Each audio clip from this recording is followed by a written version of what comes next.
Hello! Welcome back. It is so good to see you. And if you're new here, it's nice to meet you. I'm Monty, and y'all, I just gotta say, this week has been a mess. This video is probably gonna be a mess, so I'm apologizing up front. Like, I am all over the place. Like, Monday was a holiday for my work, and you would think, are you filming on Monday? No, I'm not. I was doing yard work all weekend because the back portion of our yard was like this overgrown dog run when we first moved in, and we've spent so much time trying to like re-landscape it and turn it into like a wildlife garden. So I spent all weekend hauling dirt and planting plants. It's been a lot. And so come Monday, I was exhausted, and even though I had every intention of filming this wonderfully great, very put together video, I'm now doing it before I go to work on not Monday. So I hope it's not too all over the place. I'm gonna try to keep on track. I do wanna mention one thing. So I have to say a very special thank you to my very best friend. She watched my YouTube newbie video, and I have to show you this. This showed up in my mailbox a couple weeks ago, and it's the book, y'all. Cat in the Box. This was the book that I remember in first grade that I absolutely loved, and oh my gosh, it smells like my elementary school library. It is insane. Like, look how charming this is. I adored this book. So this is the book that I told you about that I just went, I'm trying not to cry, but this is it. This is the book from 1963, and I just want to say thank you so much to her. She knows who she is, and thank you. All right, so let's get into what we're going to talk about today. I wanted to talk about a series that I absolutely love and adore. And I've mentioned it once before on this channel, and I kind of wanted to give you a series overview and my series review and why you should check it out. If you like sci-fi romance, this series. And that's the Dark Planet Warrior series by Carven. Now, if you're not into romance, you're not into sci-fi, probably not gonna be the series for you. But if you like either of those two things, or both, better if you like both, such a great series. So let me put it this way. Space elves, vampires, big brooding heroes that are super big marshmallows on the inside, like unique heroines that like are very different in their own rights. Awesome. Like, it's so good. I'm not going to give away any spoilers on this series. I just want to give you a brief overview, how many books to expect, what the kind of general basic plot is, and then why I really like it. So Dark Planet Warriors is an 8-book series, and then there are 2 novellas, and then there is a spin-off series, Dark Star Mercenaries. And I have enjoyed each of these books. There's none that I would say that I was like, no, they're all so good. And when I started this series, I was very skeptical. And the reason I started this series is, here, I'm gonna admit it. So I read all of Ruby Dixon's Ice Planet Barbarians series. I also read all of her Ice Home series. I read the Expanded Universe, the Rizdiverse series. And when I got through all of those, which are a lot of books, seriously, like Ice Planet Barbarians themselves are 22 books. And when I got through all of these, I was like, what am I gonna read next? And the Kindle algorithm suggested Dark Planet Warriors to me. And I'm like, okay, cool. Maybe it's like more of the same. And while it is sci-fi romance, it is not quite the same. And let me put it this way. If you were interested in like what Ruby Dixon was writing, but maybe you had a issue with maybe all of the trigger warnings that you had to go through to read those books, like these right here, like these things were a bit much for you, this series has none of that. Like, yes, there's, you know, sometimes people get kidnapped, but nothing is super graphic. It's nothing that I find at all triggering.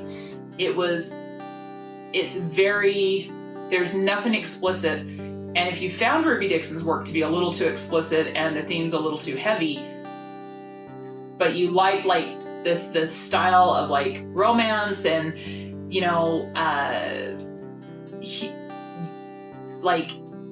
this is the series for you. So in this universe, humans have achieved space travel, they work in space, and they also live with certain alien species. So there's alien species that currently live on Earth with us, and everything's wonderful. But Earth is kind of like the backwater of the galaxy. Like, we're kind of a little planet in the big scheme of things. We're in what's called Sector 9, as the universal maps are shown.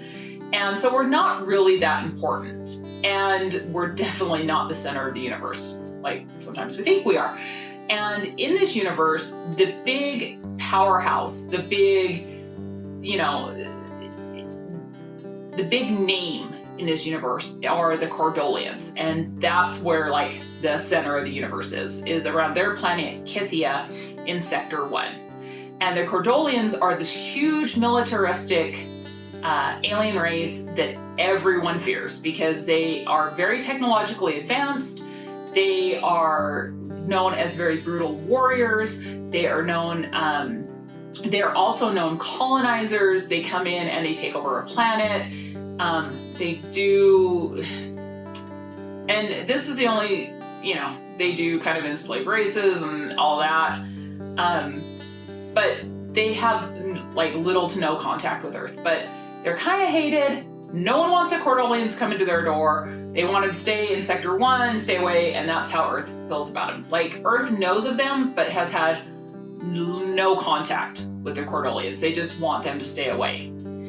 So that's kind of the basic premise of how this universe works.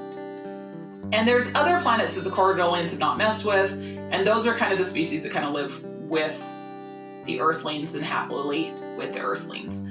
So this first book, which is Dark Planet Warriors, opens on a Earth mining station. It's,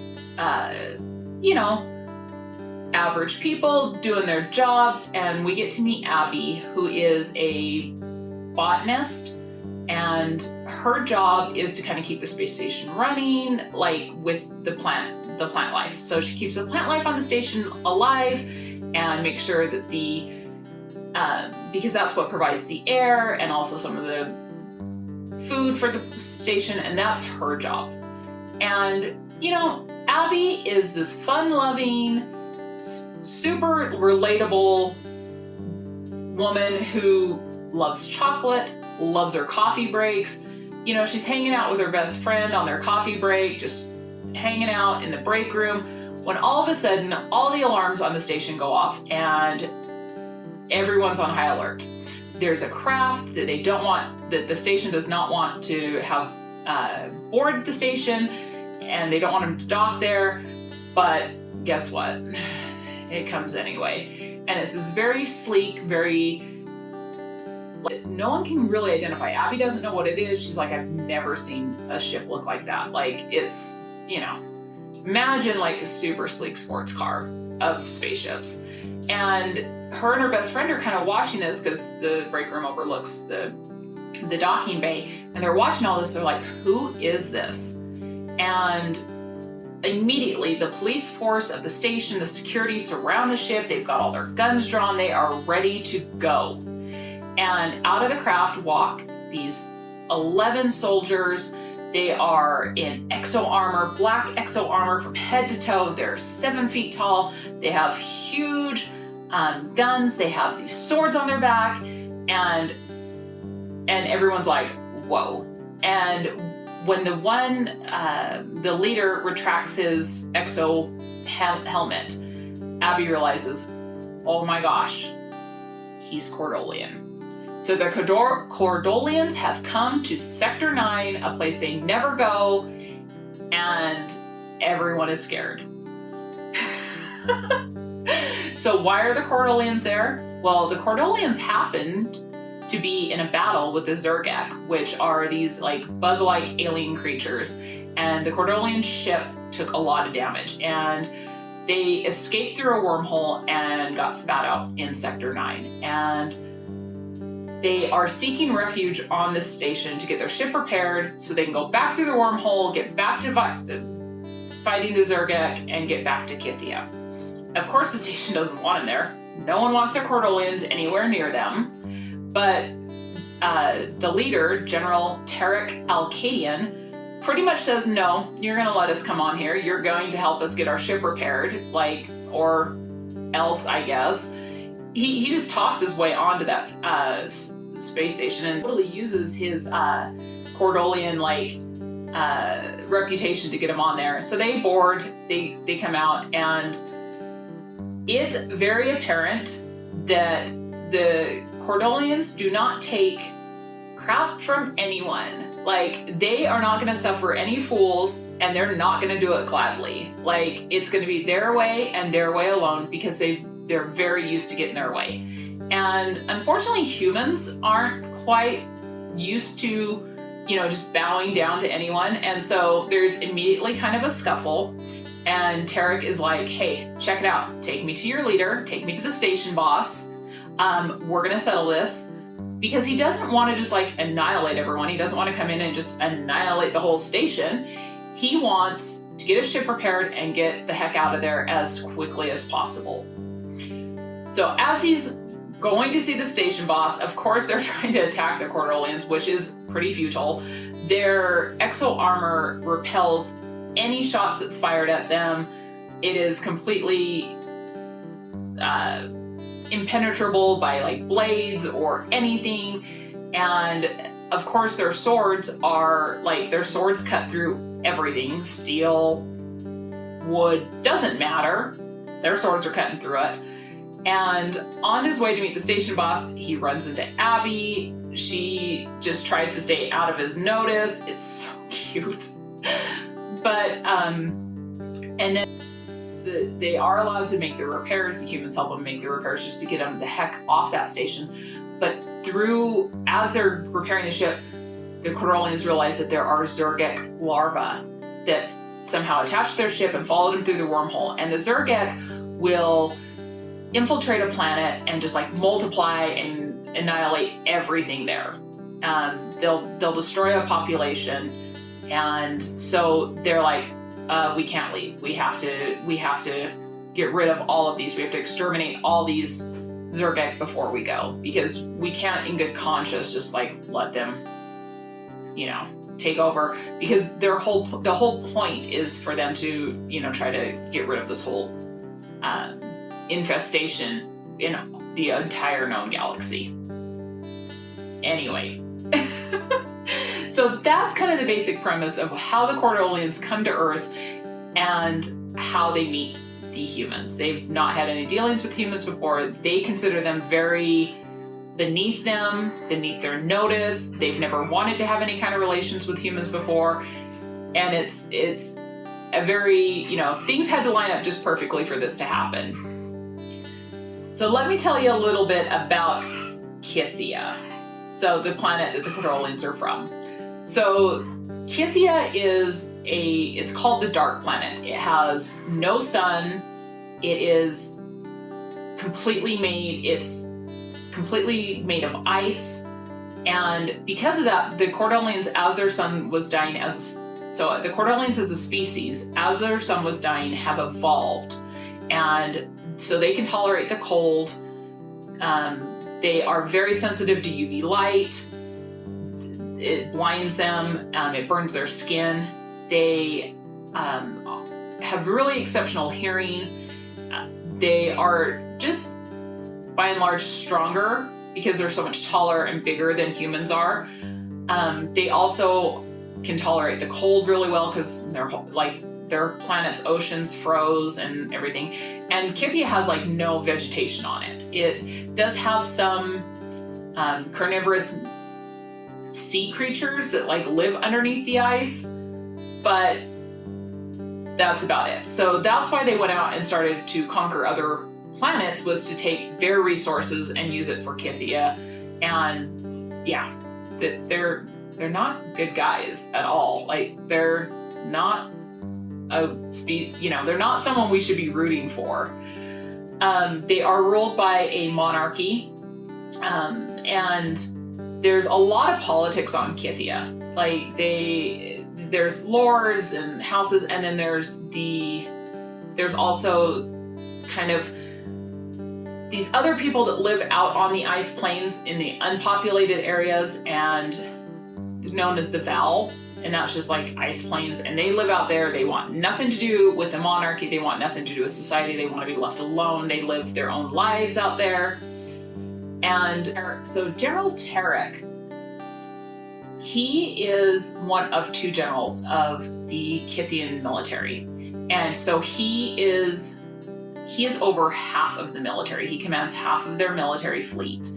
And the 1st Division and the 2nd Division and like the 3rd Division and a bunch of other divisions report up to him. But the 1st Division is like his private, personal division. And they often work together solely with General Tarek.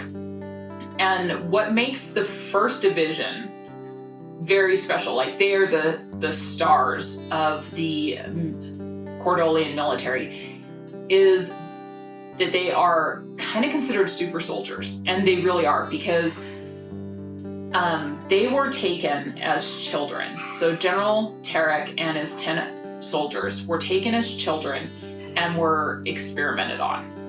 And General Tarek was the first one that was successfully survived this experimentation. And what happened is they were, of course, given super strength, but they were also given an injection of nanites that had a virus to them. So the nanites, instead of just like repairing skin and then, flushing out of the system, they live within the system. And as they go through their training, they learn how to call upon these nanites to form like their exo armor. These nanites, right? The nanites in their skin, these nanites, they feed on protein. And so like when one of them gets like cut, the nanites will come out and will like feed on their blood and then stitch their skin together and then go back into their body. And if like one of the 1st Division loses too much blood, they have to have protein transfusions. So and plus this experimentation has bred a lot of hard feelings in Tarek and his other soldiers of the 1st Division. And that's because when they were taken as children, their memories were wiped. And so they didn't remember anything about their past. And they were like, thought implants were given to them, to be very obedient, to always obey. And as they're getting older, like this is no longer working.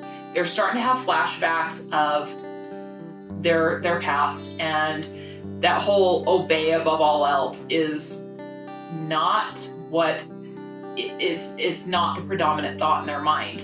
And they're starting to really question like what they're doing is like they have like this loyalty to the empire and to the Kordolian empire, but at the same time they're questioning if what they're doing is right.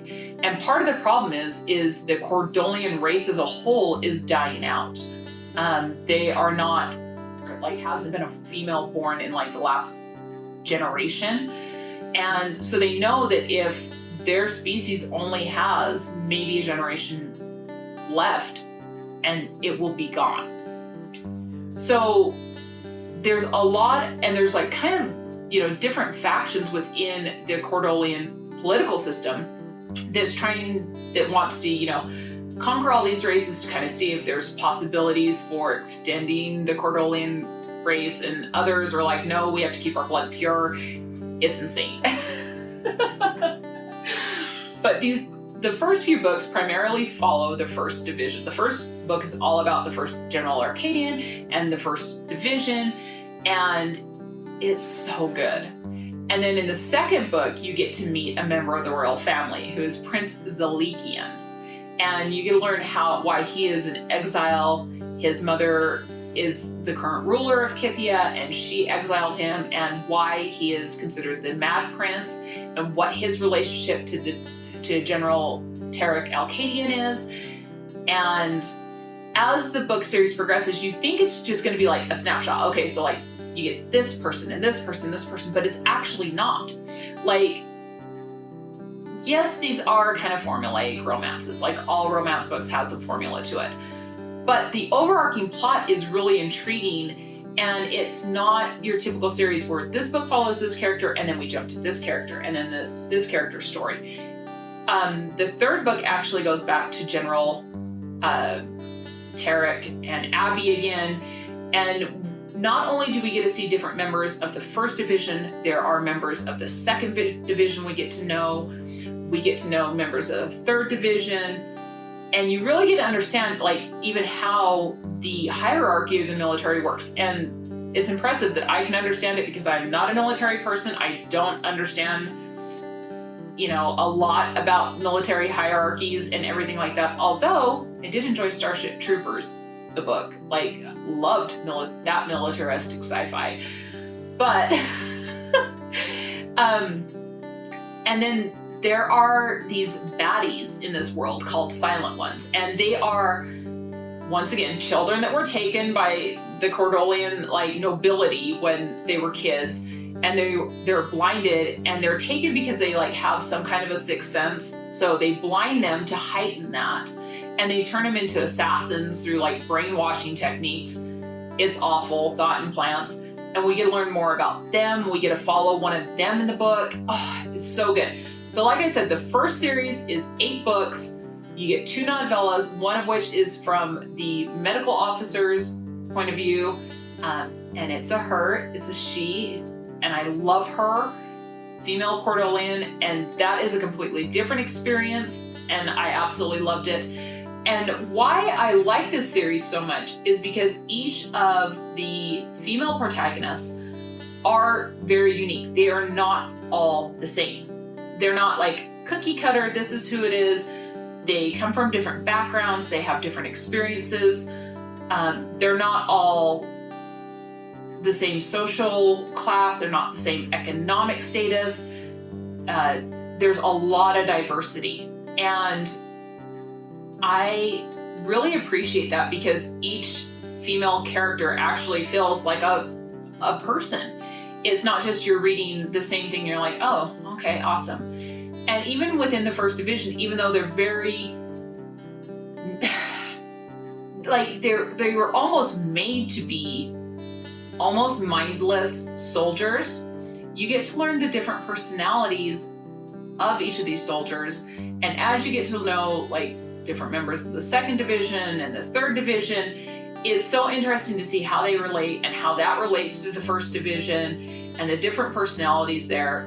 It's such a good series. I cannot recommend it high enough. I love Anna Carven's writing style. And like I said, it's not super heavy on anything that I would consider super triggering. Although there are a couple of things that make it realistic. Like people do have bad experiences in their life, but it's not graphic. It doesn't, a character might say, this is what I went through. And I think it's handled in a really, really good way. And like I said, I can't recommend this series enough. I hope you check it out. It's vampire space elves in space, but done so good. Like, I know it sounds hokey. Give it a go though. If you like sci-fi romance, seriously check out this series. It is Dark Planet Warriors by Anna Carven. And please let me know if you've read this series. Let me know in the comments below, what did you think of it? If you haven't read this series, are you gonna check it out? Frank is done with his breakfast, so I gotta go deal with him. So I'm gonna make this really quick. If you like this video, please consider giving it a thumbs up. If you wanna hear more from me, please consider If you wanna hear more from me, consider subscribing. And until next time, take some time for yourself. Love you, bye. Oh my God, this was a mess. Okay.